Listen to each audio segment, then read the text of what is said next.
l'ufficio del GIP ha già disposto la revoca delle misure, di tutte le misure a carico di entrambi gli Stella, che erano state disposte all'esito del lungo interrogatorio in occasione della convalida del fermo. Un interrogatorio molto articolato, un interrogatorio anche coraggioso, se posso dire, perché in queste situazioni non è facile avere il coraggio di proporsi all'autorità giudiziaria per dei giovani che erano anche provati psicologicamente, però è stato molto producente dal punto di vista dello sviluppo del procedimento. Ecco.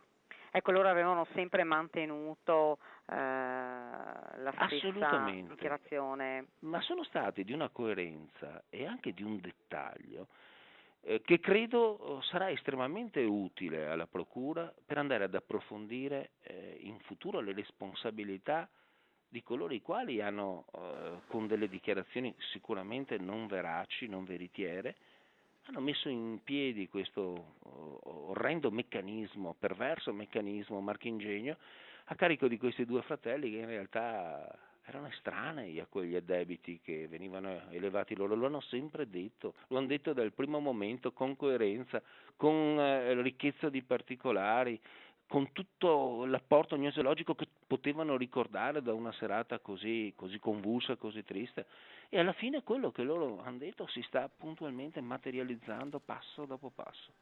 Adesso, avvocato, lei chiamerà ovviamente i suoi assistiti per dargli questa notizia, insomma, Voglio è un po'... farli riposare, voglio farli rilassare, sono giornate tremende. Il meccanismo della giustizia penale, soprattutto per chi come loro non lo conosceva minimamente, è un meccanismo terribile. È stata una prova dolorosa.